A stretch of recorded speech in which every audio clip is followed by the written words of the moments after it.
غرباء غرباء غرباء غرباء غرباء غرباء غرباء غرباء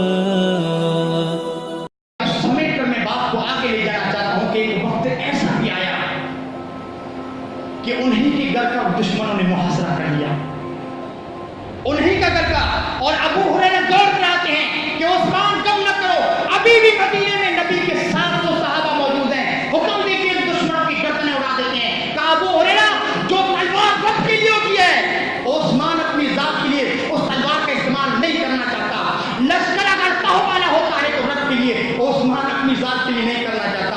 ادھر شام کے گورنر نے لکھا کہ 60,000 اگر آپ چاہیں تو فوج میں آپ کی حفاظت کے لیے بھیج سکتا ہوں۔ حضرت عثمان نے کہا تم 60,000 کی بات کرتے ہو، میں 60 آدمیوں کو بھی اپنی پہرے داری کے لیے گوارا نہیں کرتا۔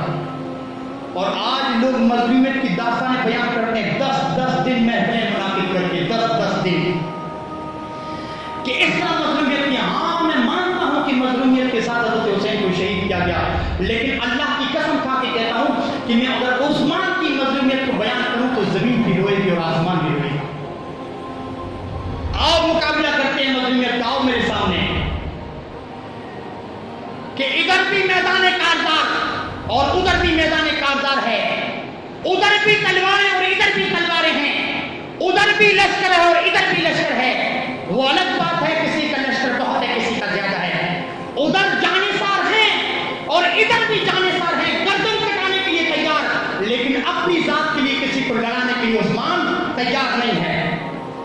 ادھر 10 بجے قافلہ آیا، 8 بجے میدان کربلا میں پہنچا، 11 بجے لڑائی شروع ہوئی، 1:45 بجے معرکہ ختم ہو گیا۔ اس چیز کو بیان کرنے کے لیے 10 راتیں لگتی ہیں، اور ادھر 40 دن ایک گھر میں بنا کچھ کھائے پیے قید کر کے رکھا گیا۔ اس کو میں بیان کروں اس مختصر وقت میں کیسے بیان کروں؟ وہ 40 راتیں لے کے اس مظلومیت کو بیان کر لی۔ ادھر مظلومیت کا اظہار، ادھر خطوط کی بارش اور ادھر سوالات کی بوچھار۔ اپنے گھر کی چھت پہ چڑھتے عثمان غنی رضی اللہ تعالیٰ عنہ کہ مسلمانوں تمہارے پاس نماز پڑھنے کی جگہ نہیں تھی، وہ کون تھا جس نے جگہ خرید کے دی تم کو نماز پڑھنے کے لیے؟ کہ عثمان وہ تم تھے۔ کہا ہے جو جگہ میں نے خرید کے دی آج اسی جگہ پہ مجھے نماز پڑھنے نہیں دیا جا رہا ہے۔ کہ تمہارے پاس پینے کے لیے پانی بھی نہیں تھا، وہ کون تھا جس نے کنواں خرید کے دیا؟ کہ عثمان تم تھے۔ کہ جو کنواں میں نے خرید کے دیا اس کا آج ایک گھونٹ بھی مجھے نہیں ملا۔ لوگ کہتے ہیں عثمان نے احسان جتلایا، احسان نہیں جتلایا، احساس دلایا ہے لوگوں کو کہ فراموش بن رہے ہو تم لوگ، بہت بڑے گناہ کی طرف تم لوگ قدم اٹھا رہے ہو، اور اسی احسان فراموشی کا نتیجہ ہے کہ عثمان کی شہادت کے بعد اس امت محمدیہ کا ایسا شیرازہ بکھرا کہ آج تک امت محمدیہ ایک پلیٹ فارم پہ جمع نہیں ہو سکی۔ اہل حدیث کی ہیں تو ایک پلیٹ فارم پہ نہیں ہے، اسی احسان فراموشی کا نتیجہ ہے۔ آؤ جس نے عثمان کی ذات پہ قلم اٹھائی تان کرنے کے لیے، اللہ کی قسم اس کے اپنے چہرے کی سیاہی بنی، عثمان یہ کر گیا، عثمان وہ کر گیا۔ آؤ میں کہتا ہوں مظلومیت کس کو کہتے ہیں؟ 39 دن گزر گئے، 39 دن نائلہ روتی ہوئی آتی ہے کہ عثمان آج روزہ کیسے افطار کرو گے؟ آج تو گھر میں نمک بھی نہیں ہے۔ کہ نائلہ روزہ نام ہے نیت کا، نیت سے رکھا تھا اور نیت ہی سے افطار کر لیا ہے۔ کہ کوئی بات نہیں، صبح ہوتی ہے پھر روٹی بھی آتی ہے۔ کہ میرے سرتاج آج تو گھر میں پانی کا ایک گھونٹ بھی موجود نہیں ہے، روزہ کیسے رکھو گے؟ کہ نائلہ جس طرح نیت سے افطار کیا اسی طرح نیت سے روزہ رکھ لیں گے۔ ظہر کا وقت ہوتا ہے، عثمان غنی رضی اللہ تعالیٰ عنہ قرآن مجید کی تلاوت کر رہے ہیں، حضرت نائلہ کی آنکھوں سے آنسو کی جگہ خون بہہ رہا ہے۔ قرآن پڑھتے پڑھتے حضرت عثمان کی گردن اسی قرآن پہ ڈھلک جاتی ہے، اسی قرآن پر سر رکھ کے اسی کشی کاری ہو گئی۔ حضرت نائلہ نے دیکھا، ڈر گئی کہ کہیں عثمان کی روح تو نہیں رخصت ہو گئی۔ کندھے کو پکڑ کر ہلایا، تھوڑا جھنجھوڑا، عثمان نے سر اٹھایا۔ کہا عثمان،